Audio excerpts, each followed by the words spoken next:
Olá, o Papo no Cafezinho está começando agora e hoje nós vamos discutir eleições municipais. Por que Dr. Laércio chega nessas eleições ainda mais forte, talvez, do que nas últimas, em que ele venceu com o apoio de Fabrício Machadão e partidos aliados? Bom, eu vou partir para a parte ficou esquisito, né? Eu vou partir para a questão dos apoios daqui a pouco. Mas primeiro eu vou falar sobre oposição. Laércio praticamente não teve oposição. Inicio falando da Câmara. Por exemplo, quem acompanha a política sabe que o líder do Laércio, do prefeito na Câmara, é o Belmar Diniz, do seu partido. Quem acompanha a Câmara sabe quem são os aliados. Agora, a pergunta que fica, e eu como jornalista político deveria ter me feito há mais tempo, é: quem é o líder da oposição na Câmara? Tem? Porque normalmente existe o líder da oposição na Câmara. Tem uma bancada de oposição que normalmente trava projetos que não são benéficos para a cidade, mudam os projetos, enfim. Isso que está acontecendo, por exemplo, com o Lula, em Brasília. O líder da oposição na Câmara dos Deputados, por exemplo, eu sei quem é. É o Rogério Marinho, que inclusive essa semana o Lula teve vários problemas com o Congresso lá em Brasília. Pautas bomba foram colocadas em prática, em discussão, como a do aborto. Inclusive, vou comentar um pouquinho sobre isso, porque tem jornalista divulgando fake news, parece que não leu o projeto, ou então segue cartilhas, né? Porque uma coisa é partido fazer suas narrativas, né? Tentar tirar algumas coisas do projeto, não fala para o seu público o que é o projeto, inventa que é projeto de estupro, enfim. Não tem nada disso, mas a função do jornalista é trazer a verdade para você ter um posicionamento tanto contra quanto a favor, mas com a verdade do que está escrito no texto, não com a invenção. Bom, mas esse é outro assunto que nós vamos comentar depois. E esse líder da oposição, quem é? Ninguém sabe na Câmara. Acho que ninguém pegou isso. No passado eu já vi Simval ser líder da oposição. Então, não existe. E muitas pessoas que estavam na oposição, pelo menos falavam que estavam na oposição, se uniram a Laércio para as eleições que vêm aí. As principais críticas ficaram por conta do Tonhão, vereador, e por incrível que pareça, por uma pessoa que é do lado do Laércio, que é o Revetre, principalmente na área de saúde. Ele, por exemplo, pegou no pé da secretária de saúde durante os 3 anos e meio do governo Laércio. Até agora ele não ficou, pelo menos, sei lá, uma reunião sem falar mal da gestão dela à frente da Secretaria de Saúde. Bom, a outra questão que o Laércio chega com vantagem é que tanto Luiz Carlos, quanto Gustavo Breguês, quanto José Roberto Fernandes e Conceição Winter demoraram para entrar no processo político. Não sei se esperando uma resposta do Mauri, não sei se esperando uma resposta do Carlos Moreira, ou porque estavam ocupados demais cuidando de outras coisas. E aí eles perderam vários anos para liderar essa oposição, não apenas nos bastidores, mas também publicamente falando. Demoraram para criar, alguns criaram páginas agora, estão começando a ser conhecidos agora, enfim, perderam 3 anos e meio, porque o governo trabalhou por 3 anos e meio. Então o Laércio tem essa vantagem a seu favor. E além disso, é o grupo que conseguiu mais pré-candidatos a vereador, mais partidos, terá mais tempo de rádio no horário eleitoral gratuito, muito mais do que os outros, ainda mais com esse racha que está tendo aí. O Luiz Carlos está tentando ainda juntar os cacos, né? Trazer alguns partidos. Eu vejo que o Novo, por exemplo, além do José Roberto, tem que observar o nome do Danilo para que a eleição tenha pelo menos uma disputa leal, mas uma disputa, porque é ruim para o governo se o governo vencer a eleição fácil demais. Parece que é bom, mas não é, porque a equipe chega lá na frente achando que já é o máximo e o governo tem que ser feito como uma equipe que já vem bem aguerrida da eleição, da campanha eleitoral. Isso ajuda muito. E agora, Laércio terá que alocar ali, em vez de 6, 10 partidos. Então, haverá, sim, na hora exata, cobrança de secretarias.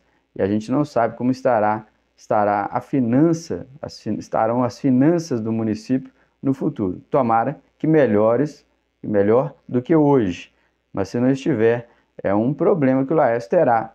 Está havendo muitas contratações agora, a gente está vendo isso. Ano eleitoral é um ano atípico, mas tem que pensar no futuro. Então, é assim que nós chegamos à campanha eleitoral. Nós estamos na pré-campanha, mas muito próximos da campanha eleitoral, com Laércio candidato favorito, na minha opinião, mas com candidatos que vêm com muita vontade, com muita força. Há a possibilidade de polarização, há um momento ruim do lulismo no país, com o bolsonarismo crescendo um pouquinho, a direita crescendo um pouquinho, né? Tem gente que prefere o Zema, tem gente que prefere o Tarcísio, mais moderado, por exemplo, tem gente que prefere a Michele Bolsonaro, que já é mais para o lado evangélico, e muitas pessoas gostam muito mais do Bolsonaro. Também tem outros nomes aí surgindo, como Pablo Marçal, tem também o Caiado, enfim. A direita tem muitos nomes, né? Tereza Cristina, enquanto a esquerda também tenta, né, buscar outro nome que não seja o do Lula. Talvez vai ser a Janja. O Haddad vai ter muita dificuldade, porque o próprio PT não está gostando da sua gestão na Fazenda. Então é isso. Daqui a pouquinho eu vou falar com vocês um pouquinho sobre o projeto do aborto, porque tem muita coisa que está sendo distorcida em páginas de influenciadores, na Globo News.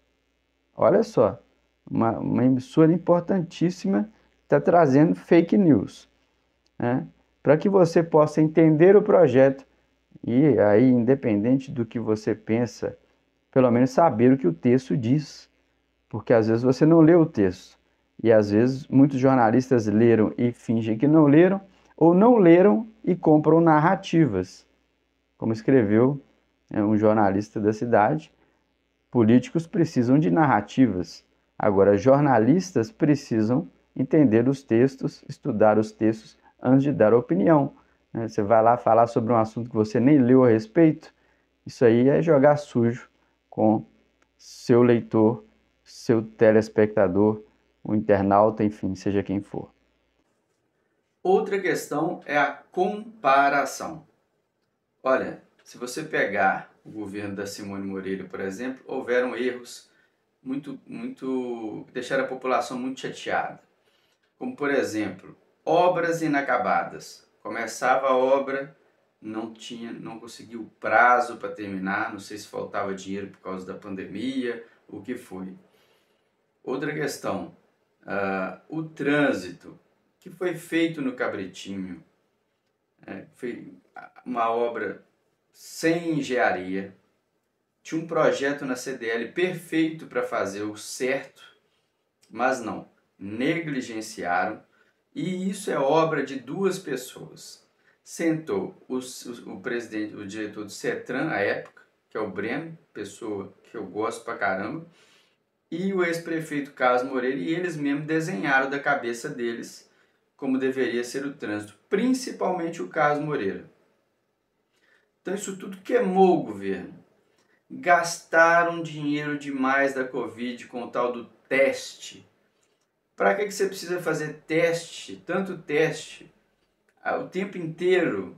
Depois que você mapeou, é só fazer o trabalho de conscientização, né? Fica fazendo teste, gastando dinheiro. com tanta coisa para investir na saúde aí, né? Acho que foi uma falha do governo. E é claro, o momento, né? Covid, fecha a academia, briga com a academia. Então ficou um governo, além de pouco produtivo, né, no final das contas, porque ele não entregou praticamente nada, ficou tudo por entregar, e o Laércio acabou se aproveitando muito disso, porque ele inaugurou as obras, não é? E ficou pronto no governo dele, apesar do dinheiro ter ficado no caixa, uma parte boa do dinheiro, não é? É claro que as obras vão ficando mais caras, o governo acaba tendo que colocar mais recursos, mas isso aconteceu e dá um desgaste com a população. Então essa comparação do governo passado com o governo do Laércio também o ajuda bastante. Você não tenha dúvida disso, que faz parte dessa ascensão do prefeito local. Além disso, ele é uma pessoa presente, não é? Soube usar muito bem a parte cultural. Você encontra com o Laércio facilmente, é muito difícil você não encontrar com o Laércio, seja um dia de semana ou de final de semana. Tem acesso a ele, era difícil às vezes ter acesso a prefeitos na cidade, ficavam encastelados. Ele não é assim, nem o vice Fabrício. Ele deu autonomia para o vice, que é bom de serviço, também ajudou demais, um bom planejador, bom de estratégia, bom de relacionamento com os servidores públicos, bom de relacionamento com o público. Melhorou muito, evoluiu muito e amadureceu muito o Fabrício. Então, isso tudo vem de encontro à falta de oposição, comparação com o governo passados e o Laércio fazendo algumas modificações, inaugurando algumas obras que tinha que inaugurar e fazendo o básico. Às vezes, menos é mais, né? Talvez ele não tenha deixado aquele legado ainda, pode ser que ele seja reeleito ou não. Se for reeleito, vai conseguir deixar a policlínica, né? Vai ser o grande legado. Apesar que sim, deixa o legado, que é a casa de apoio lá em Belo Horizonte, que na área de saúde foi assim algo extraordinário. O aumento de leitos no pronto-socorro do hospital também é algo considerável, né? Todos dois na área de saúde. E agora implantando uma grande equipe de PSF na rua, que vai trazer um resultado no futuro. Mas ainda falta, na minha visão, para o Laércio, aquela super obra, que seria o Parque do Areão, que está cá engatinhando, né? Criaram aí essa fundação, né? E algumas pessoas pensam que não precisava, era só investir na Secretaria de Meio Ambiente. Outros acreditam que a fundação é importante para que mais recursos cheguem, apesar do custo desta fundação. Bom, eu vou ficando por aqui, um forte abraço para você, fique com Deus e até a próxima.